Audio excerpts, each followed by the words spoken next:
Jamaah sekalian, Bu, Ibu, Bu, ya.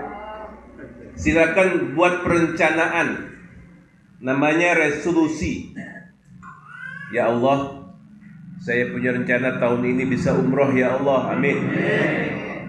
Saya punya rencana untuk berangkat haji ya Allah. Ya Allah, saya kepengen nikah ya Allah. Yang belum nikah maksudnya. Ya Allah, saya kepengen ataupun punya usaha ya Allah. Dilancarkan, silakan buat perencanaan. Itu namanya resolusi setahun untuk ke depan. Kalau yang mungkin adik-adik masih sekolah misalnya, Darel, belajarnya jadi lebih rajin lagi. Yang masih muda-muda ini kan ada tiga grup nih ya. Grup angkatan apa namanya? 80. Ada yang sedang, ada yang Gen Z ya. Harapannya seperti itu. Silakan bikin rencana. Sehingga dari tahun ke tahun ada progres. Kita yang mengukur progres itu. Barometernya kita tahun baru Islam saja. Sekarang kan tahun baru Islam 1 Muharram sudah lewat. Sekarang 4 Muharram, masih awal gitu.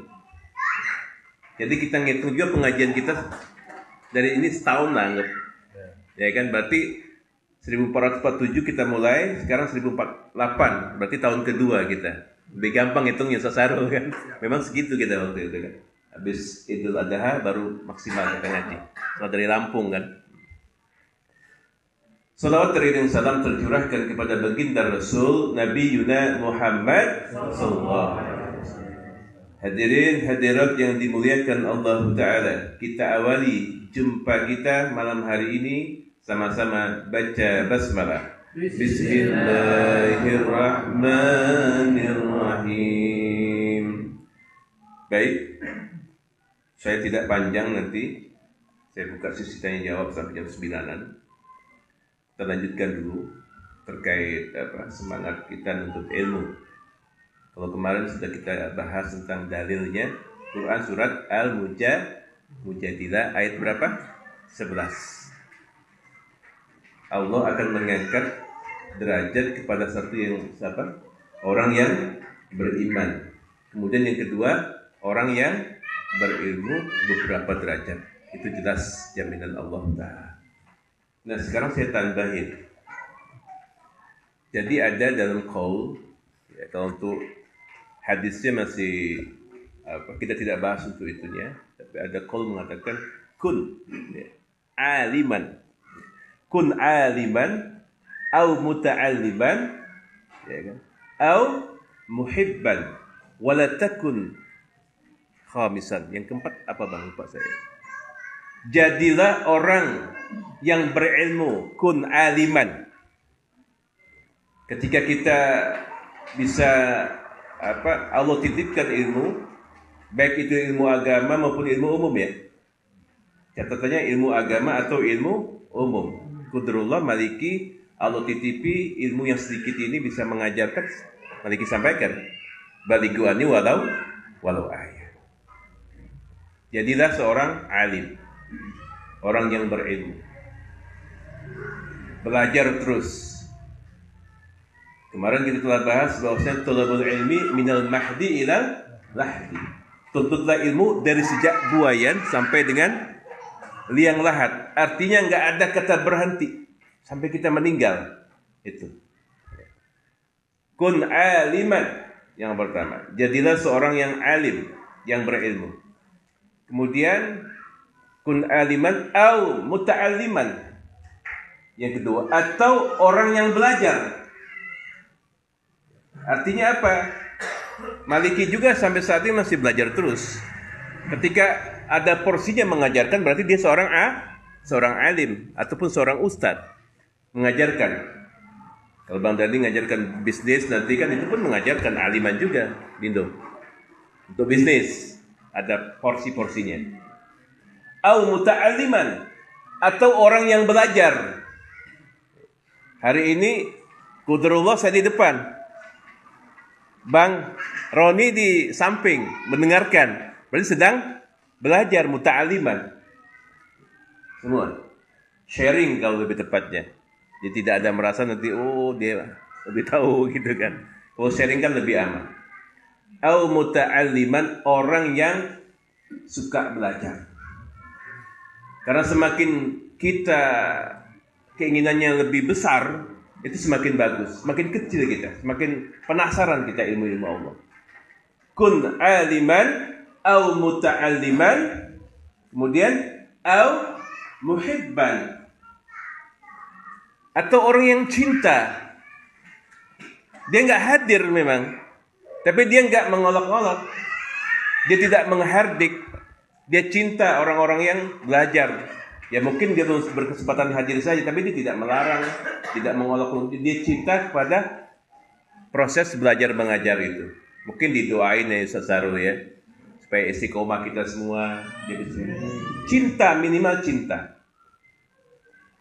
Baru yang terakhir, sebenarnya yang keempat ini saya lupa. Nanti diingetin Ustaz Sarul. Ingat nggak Ustaz Sarul? Kun aliman, al muta'aliman, al muhibban, wala takun khomisan. Nanti yang kelima kan. Satu lagi, mustarikan ya.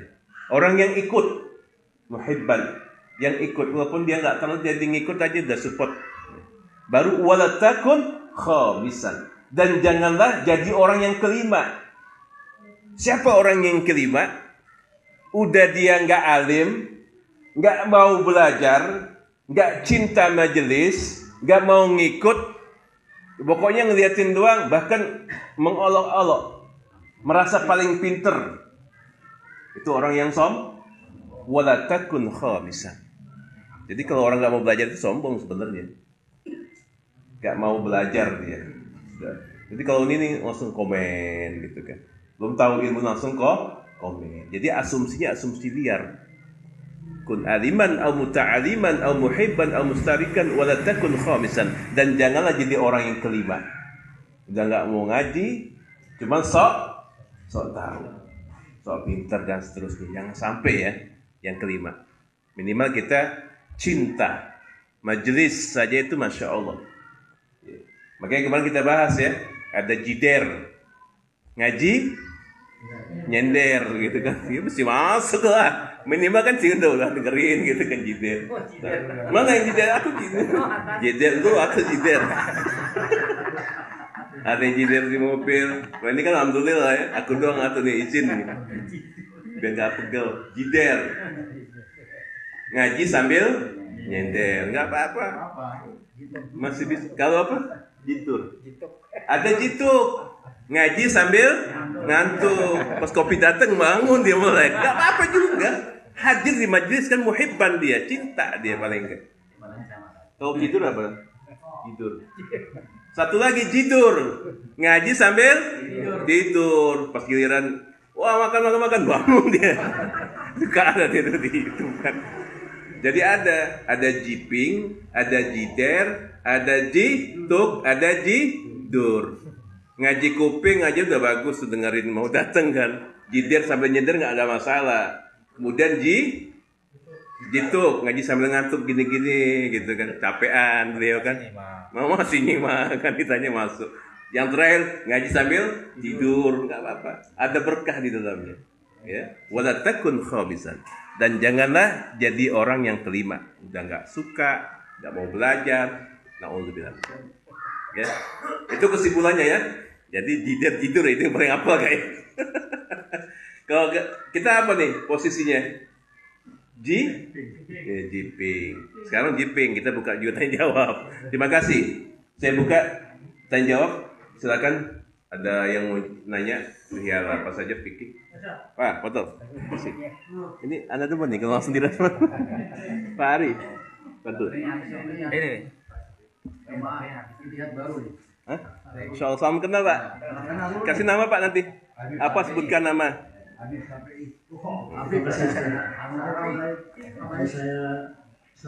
Masya Allah.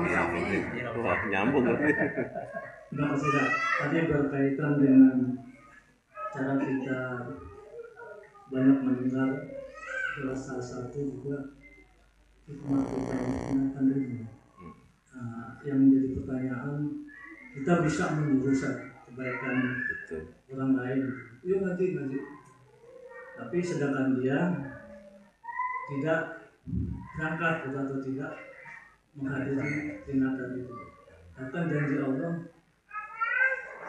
barang siapa yang cuma bisa sesungguhnya murka Allah itu akan datang sekiranya dia bisa mengatakan tapi dia tidak bisa. Oke. Nah, sampai di mana bisa kira-kira Iya. sabab itu jangan sampai kita bisa menyuruh tapi kita tidak bisa mengatur. Demikian, terima kasih. Baik. Bapak siapa izin? Pak Syafi'i. Oh iya, jadi Imam Maliki. Saya Maliki, Pak. Oh, ini cocok ini. Imam Maliki, Imam Syafi'i. Imam Maliki itu gurunya Imam. Kebalik, Bang. Imam Syafi'i, gurunya Imam Maliki. Apa kebalik ya? Lupa. Oh iya. Ini sih ini aja. Apa? Pertanyaannya Masya Allah ya, mewakili. Jadi dalam Quran surat As-Saff, silakan buka. Dalam surah As-Saff ayat 2 itu, Bismillahirrahmanirrahim, ada istilah kabura maqtan indallahi an taqulu ma la taf'alun. Allah sangat murka kepada orang yang mengatakan an taqulu ma la, tapi dia tidak mengerjakan, menyuruh tapi dia tidak mengerjakan. Ini konteksnya begini, Pak. Ini terkait ibadah. Terkait ibadah. Misal Bang Roni, puasa kamu. Misalnya Ramadan, puasa kamu puasa, hukumnya wajib gini-gini. Nah, dia yang mengatakan itu, sedangkan dia tidak puasa. Itu jelas. Berarti kaburo makan. Allah murka, Allah melaknat orang yang mengatakan sesuatu yang baik tapi dia tidak melakukan. Itu contoh. Kemudian apalagi? Contoh yang paling gampang, sholat misalnya. Sholat. Atau ke masjid misalnya. Misal dia sholat tapi dia tidak sholat, itu kabur maktan namanya. Indallahi an taqulu ma la taf'alun. Orang yang mengatakan tapi tidak mengerjakan. Nah, kemudian terkait tadi majelis, kan ada tingkatannya tadi. Ya, itu memang urusan personal banget ya, Bapak-bapak, pribadi banget. Nanti yang mengukur diri sendiri. Ketika dia menyuruh anaknya ngaji nak, atau ada sahabat, kamu ngaji ke majelis, ada majelis taklim di Sudura Barakah, dia nggak hadir, mungkin kita positive thinking aja. Yang penting dia sudah cinta. Ya mungkin belum hadir karena ada alasan syar'i, mungkin ada pekerjaan atau memang masih capek atau apa, itu sudah ke personal banget urusannya. Sama Romli, ada tukang ikut siapa? Ada. Kemarin belum hadir kan? Si Akang, sekarang hadir. Ya mungkin kemarin capek Kamis yang lalu kan? Sekarang ada nambah 1. Nah itu contoh-contoh kehidupan. Jadi kita sampaikan saja. Mau hadir mau enggak, kita hanya menyampaikan, mengingatkan. Itu saja. Karena Rasul pun tidak memaksa. Kecuali hal-hal yang prinsip. Sholat itu keras banget Rasulullah. Tapi kalau dulu mohon maaf ya, nggak berjamaah itu sampai di mana gitu. Nanti kita bahas khusus. Wallahu a'lam seperti itu. Silakan yang lain. Nah, kenalan lagi Pak biar yang baru tahu. Assalamualaikum warahmatullahi wabarakatuh. Saya Dedi, nggak pakai Ustaz. Iya. Gini, kebetulan tadi Ustaz Maliki di awal ceramahnya tadi mengenai tahun baru Hijriah. Muharram. Iya, tahun baru Hijriah. Tahun baru Hijriah itu kan diawali dengan peristiwa hijrahnya Nabi Muhammad SAW. Nah, kalau kita lihat sejarah hijrahnya Nabi itu di bulan Rabiul Awal, ya. Tapi kenapa tahun barunya jatuhnya di Muharram? Ini yang menurut saya kok aneh itu. Pertanyaan pertama itu. Terus yang kedua, tahun Hijriah ini dimulai bukan pada saat Rasulullah, tapi pada saat Khalifah Umar. Kenapa seperti itu? Saya rasa 2 pertanyaan itu aja. Assalamualaikum warahmatullahi wabarakatuh. Jadi terkait tentang memang sejarahnya, asbab namanya ya. Asbab kenapa di bulan Muharram diawali ataupun awal tahun Hijriah. Kalau sejarahnya memang betul dimulai pas hijrahnya Nabi Muhammad SAW dari Mekah ke Madinah. Ya, ke Madinah. Nah, itu kan belum diperingatin saat itu. Itu sejarah saja. Kalau Rabiul Awal kan memang kelahirannya Nabi Muhammad. Nah itu memang di bulan Muharram, makanya ada 4 bulan yang Allah haramkan termasuk Muharram. Termasuk Muharram. Itu kan waktu itu pembahasan belum banyak banget. Ya ada 4 bulan termasuk bulan Zulqa'dah masuk ya. Zulqa'dah masuk.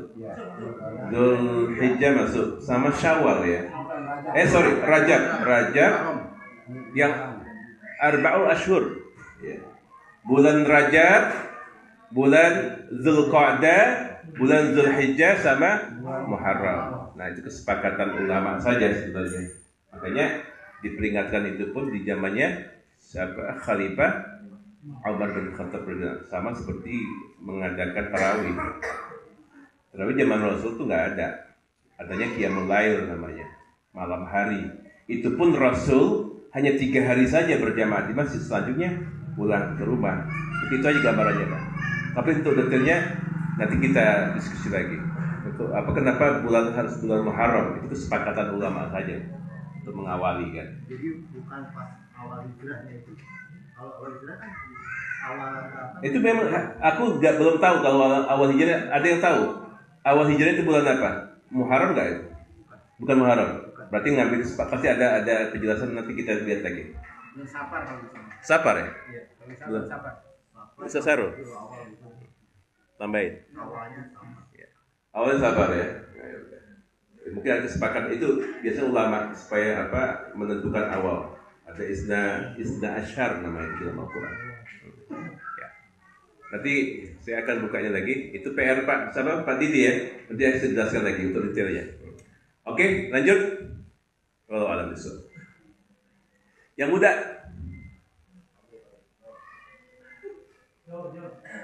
Jo. Bang Rodi nama nih. Cukup? Ada yang nanya? Oke. Boleh. Terakhir Pak Assalamualaikum warahmatullahi wabarakatuh. Izin Ustaz, saya bertanya masalah sholat. Dalam sholat itu kan menurut Abu Hurairah yang diriwayatkan Imam Tirmidzi bahwa nanti berarti yang pertama kali dihisab yaitu sholat. Dan apabila sholatnya itu baik atau benar, segala amalnya juga mengikuti baik. Nah ini bergandengan dengan ada suatu sahabat yang telah meninggal dunia. Saya pernah mendengarkan bahwa memohon kepada Allah, ya Allah, kalau saya diizinkan kembali untuk hidup dunia, saya ingin melakukan sedekah atau amal jariah. Kenapa dia nggak memohon untuk sholat? Karena kan yang utama yang dihisab itu adalah sholat. Kok dia menginginkan untuk sedekah atau amal jariah. Nah, bergandengan dengan hadis tadi, kenapa dia nggak memohon untuk menjalankan sholat? Kok kenapa itu memohon untuk amal jariah atau sedekah? Makasih Ustaz. Assalamualaikum warahmatullahi wabarakatuh.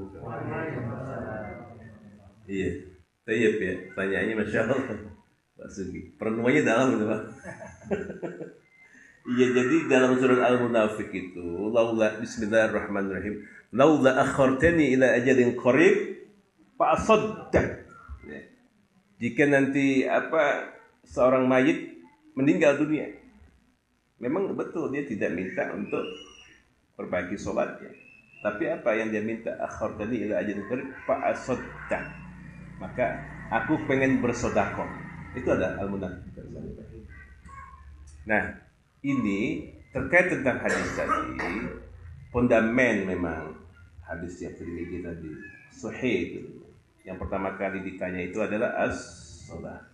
Karena salat itu termasuk rukun Islam ya, yang keberapa? Bagian rukun Islam. Yang pertama syahadat, yang kedua adalah salat. Salat bersyahadat bentuk daripada pembuktian seorang hamba kepada Sang Khalik. Komitmen seorang hamba kepada pencipta. Kesadaran diri bahwasanya seorang hamba itu harus beribadah kepada Allah Subhanahu wa taala. Pembuktian, komitmen. Nah, sampai kenapa baginda Rasul ditugaskan ataupun mendapatkan wahyu ataupun mendapatkan perintah itu kan bukan kalau perintah saum Ramadan itu melalui malaikat Jibril alaihissalam. Quran surat Al-Baqarah 183. Ya bismillahirrahmanirrahim. Ya ayyuhalladzina amanu kutiba alaikumus syiyam kama kutiba 'alal ladzina min qablikum la'allakum tattaqun. Melalui malaikat Jibril, firman Allah. Ya kan? Kemudian juga wa anfiqu mimma razaqnakum yunfiqun ada dalam Al-Qur'an juga. Nah, kenapa dia minta bersedekah? Selain memang dijelaskan Al-Qur'an tadi, surat Al-Munafiq, ya, ayatnya yang keberapa? Dicek ayat 9 kalau tidak salah. Nanti dicek Ustaz Ustaz Safi. Ya kan? Kita kan satu ini kan sama. Memaliki Imam Syafi'i. Ya. Ada itu rahasia yang apa tentang rezeki ya. Nah, kemudian kita bersedekah karena kalau untuk sholat itu untuk dirinya sama Allah, personal banget. Setelah itu yang ditanya kan itu awal. Kalau sedekah itu bisa terus Pak. Makanya hari ini saya posting di grup tentang terkait idza mata bani adam in qata'a illa bisalas. Ini nyambung hari ini postingannya.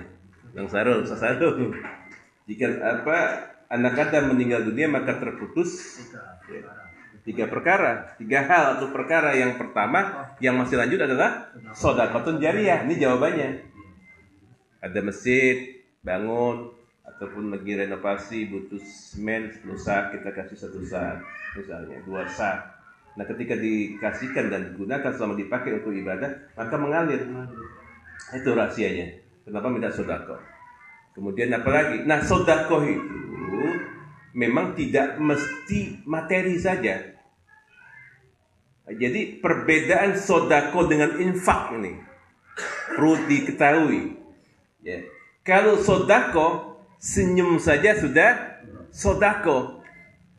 Ya. Wajhika li akhika sedekah. Senyum Pak Didi, Masya Allah.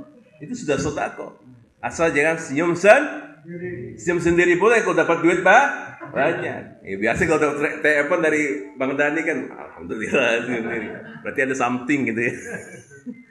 Asal jangan senyum sendiri. Nah itu. Kalau infak itu berbentuk materi, uang. Ya. Uang 5.000, 20.000 itu infak berbentuk materi. Kalau sedekah tenaga pun bisa dikatakan sedekah. Ilmu pun bagian daripada sedekah, ilmu namanya. Makanya sedekatun jariyah. Yang kedua al-ilmu yuntafa. Kita pernah bahas kan, baik itu ilmu agama juga ilmu dunia. Boleh mengajarkan bikin PMP misalnya kan, Kak Apip ngajarin Aju bikin PMP, Aju buka toko misalnya kan, udah pinter, laku buat keluarganya. Nah itu termasuk jariyah juga. Tidak mesti ilmu agama, bisa ngajar ngaji, Masya Allah itu punya makam sendiri. Makanya al-ilmu yung ta'abi. Barulah yang terakhir waladun sholih yud'alahu. Anak yang soleh yang mendoakan orang tuanya. Tidak mesti anak kandung, anak murid, jamaah itu bisa saling mendoakan. Seperti itu rahasianya. Makanya waladun sholih, anak yang soleh. Siapa anak yang soleh itu? Ada pertanyaan tadi di postingan itu kan. Anak yang soleh yang beriman kepada Allah tentunya. Yang Islam dan beriman kepada Allah, mengamalkan ajaran anak yang soleh, taat dan seterusnya. Ya, walau alam bismillah. Itu jawabannya. Walau alam. Cukup ya? Sudah jam 9. Nanti kita lanjut lagi pekan depan. Kita akan sudah mulai lebih sistematis. Ini kan masih suasana Muharram. Ya, sekali lagi silakan bikin perencanaan yang baik-baik, Bang Roni. Kalau minta doa itu jangan yang tanggung-tanggung. Ya Allah, saya kepengen ingin punya uang 1 triliun, boleh. Minta sama Allah mah jangan yang dikit-dikit. Alokasi 10% berarti berapa itu? 100 miliar kan gitu lagi.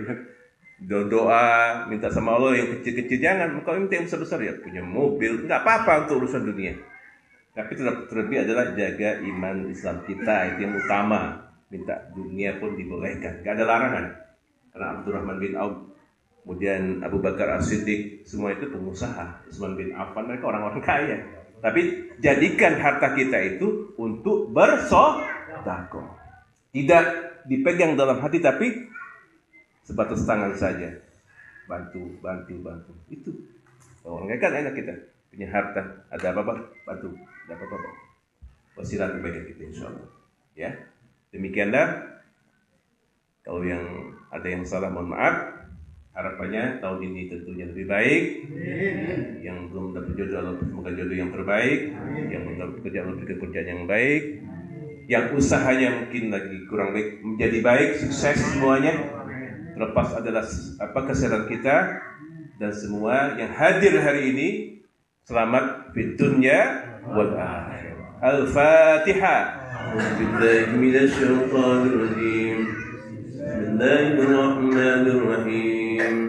Alhamdulillahi rabbil alamin. Ar-Rahmanir Rahim. Maliki yaumiddin. Iyyaka na'budu wa iyyaka nasta'in. Ihdinas siratal mustaqim.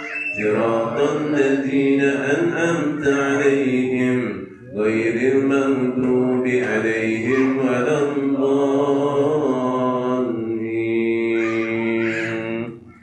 A'udzu billahi minasyaitonir rajim. Bismillahirrahmanirrahim. Alhamdulillahi rabbil alamin. Allahumma shalli ala sayyidina Muhammad wa ala alihi wa ashabihi ajma'in. Alhamdulillahi rabbil alamin. Hamdan syakirin, hamdan na'imin, hamdan yuwafihi ni'amahu wa yukafi mazidah. Ya Rabbana lakal hamdu kama yanbaghi li jalali wajhikal azimi sultanik. اللهم اغفر للمسلمين والمسلمات والمؤمنين والمؤمنات الأحياء منهم والأموات إنك سميع قريب مجيب دعوات يا قاضي الحاجات.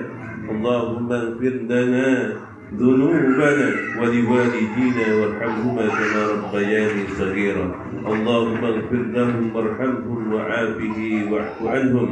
اللهم اغفر لهن وعافه واعف عنهن ولجميع المسلمين والمسلمات والمؤمنين والمؤمنات. Ya Allah, ampunkan dosa kami semua ya Allah. Dosa ibu bapa kami ya Allah, kasihilah mereka sebagaimana mereka mengasihi kami. Ya Allah, rahmatilah kami juga orang-orang sekitar kami ya Allah. Ampunkan dosa kami ya Allah, juga orang-orang sekitar kami. Jaga kesehatan kami semua ya Allah, juga orang-orang sekitar kami ya Allah. Apabila ada saudara-saudari kami yang sedang sakit ya Allah, maka angkat penyakitnya ya Allah, sembuhkan kembali ya Allah. Ya Allah, berikanlah kemudahan pada hidup kami ya Allah, juga orang-orang di sekitar kami. Karuniakanlah nikmat-Mu ya Allah pada kami semua ya Allah, juga orang-orang sekitar kami. Mudahkanlah urusan kami semua ya Allah, juga orang-orang sekitar kami. Ya Allah, apabila rezeki kami masih jauh, maka dekatkanlah rezeki kami ya Allah. Apabila rezeki kami masih di atas, maka turunkanlah ya Allah. Apabila rezeki kami masih ada di bumi, maka keluarkanlah ya Allah berkah-Mu ya Allah. Ya Allah, karuniakan kepada kami semua ya Allah keselamatan di dunia wal akhirah. Ya Allah, wafatkanlah kami kelak semua ya Allah dalam keadaan husnul khatimah, mengucapkan kalimat thayyibah لا إله إلا الله محمد رسول الله صلى الله عليه وسلم. ربنا ظلمنا أنفسنا وإن لم تغفر لنا وترحمنا لنكونن من الخاسرين. ربنا آتنا في الدنيا حسنة وفي الآخرة حسنة وقنا عذاب النار وقنا عذاب النار وقنا عذاب النار. سبحان ربك رب العزة عما يصفون وسلام على المرسلين والحمد لله. Terima kasih.